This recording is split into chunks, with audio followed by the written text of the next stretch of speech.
এই আর দেখে আমার মার থেকে আমিও শিখে গেছি, হয়ে গেছে।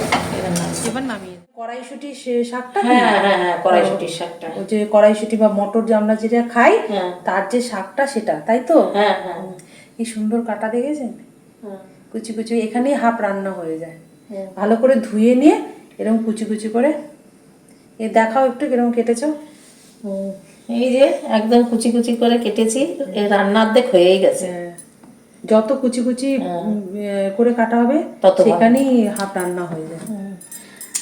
ততটাই ভালো হবে রান্না, ঘন্টটা ভালো হবে। বড় বড় কাটলে তো ভালো হবে না, মিশবে না। আর এই যে এটা কি বলে, লাঠা মাছ। লাঠা মাছ, লাঠা মাছ এই যে ভালো করে ধুয়ে নিয়ে নুন হলুদ মাখিয়ে রেখেছে, এটা ভাজবে, তারপর শাক দিয়ে রান্না হবে। হ্যাঁ ওটা কাটা আবার বাছতে হবে, কাটা বেছে দিয়ে খালি মাছটুক দেবো। ও মানে কি করবে, কাটা বাছবো, আগে ভেজে নেবে? হ্যাঁ আগে ভেজে নেবো, ভেজে নিয়ে তারপরে কাটা বাছবো, ভেজে তারপরে শাকের সাথে মিশাবো। আচ্ছা ঠিক আছে। আচ্ছা কড়াই গরম হয়ে গেছে, তেল দিচ্ছে, সর্ষের তেল। রান্নাটা পুরো সর্ষের তেলে হবে। মশলা রেডি করে নিয়েছি মিক্সারে, আদা কুচি আর জিরে আর ধনে, ধনে গুঁড়ো জিরে গুঁড়ো, কেউ গোটা জিরে ধনে গোটা ধনে মিক্সারে করে করতে পারেন, ওটা আরও ভালো হবে। মিক্সারে করে নিয়েছি, এই হচ্ছে মশলা। কড়াই গরম হয়ে গেছে, ধোয়া উঠছে, এবার মেজে দিয়ে দিচ্ছে মাছটা।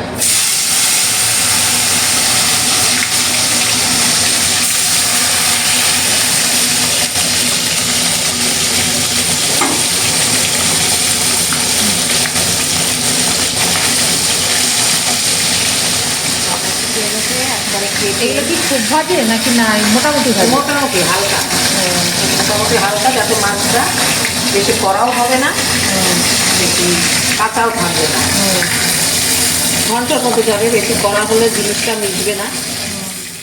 ঠিক আছে, লাল লাল করে তুলে নিচ্ছে। হয়ে গেছে, এবার সাদা জিরে ফোড়ন দিলে, তাই তো? সাদা জিরে একটু ফোড়ন দিয়ে একটু হালকা ভাজা হয়ে গেছে, এবার মশলাটা দিয়ে দিচ্ছে আর কাঁচা লঙ্কাটা দিয়ে দিলাম, এবার মশলাটা দিয়ে দেবো, দিয়ে এটা একটু কষবো।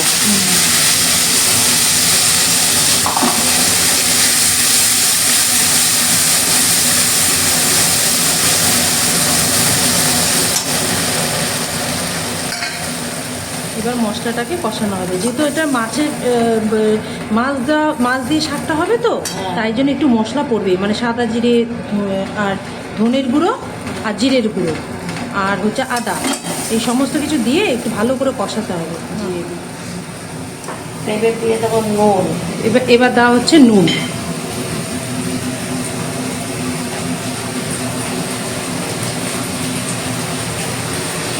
পরিমাণ মতো নুন দিলাম। শাকে বেশি হলুদ দেওয়া লাগে না। আচ্ছা আচ্ছা আচ্ছা, অল্প একটু। হ্যাঁ একটু মাছ আছে বলে একটু অল্প হলুদ দেবো।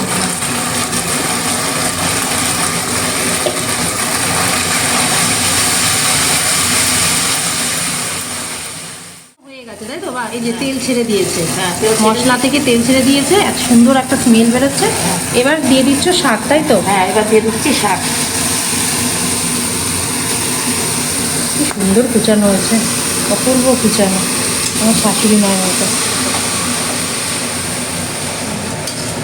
শাকের থেকে একটা নিজস্ব জল ছেড়েছে, মানে শাকের থেকে একটা জল বেরিয়েছে, সেই জলটা পুরো শুকিয়ে যাবে। মানে শাকটা সিদ্ধ হয়ে, হ্যাঁ আচ্ছা আচ্ছা, ও আচ্ছা আচ্ছা।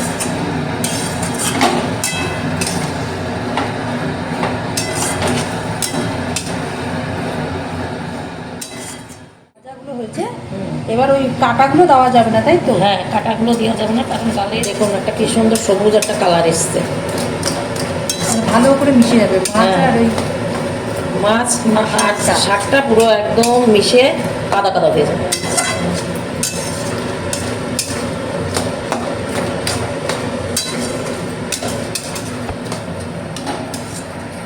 কি সুন্দর হয়েছে, মাছটা পুরো মিশিয়ে দিয়েছো, তাই তো? পুরো মাছটার সাথে মিশে গেছে, সাদা মাছ এক হয়ে গেছে। চালের গুঁড়ো দিচ্ছি, তাহলে আরো একটু মানে আট হবে জিনিসটা, আরো মানে আরো মাখা মাখা হবে, সুন্দর হয়ে দেখুন। অল্প একটু চালের গুঁড়ো, সামান্য একটু চালের গুঁড়ো দিলাম, এই দেখুন মানে একটু যে একটু ল্যাতে ভাব থাকে হ্যাঁ। ওটা ভালো করে টেনে নেয়, টেনে নিয়ে টাইট হয়ে যায় শাকটা। হ্যাঁ, শাকটা একদম মাছের সাথে মিশিয়ে একদম পুরো হয়ে গেছে, এই দেখ সুন্দর হয়ে গেছে। আমও শিখে গেছি, হয়ে গেছে। এবার নামিয়ে এবার নামিয়ে দেবে, ব্যাস ল্যাটা মাছ দিয়ে শাক রান্না পুরো রেডি।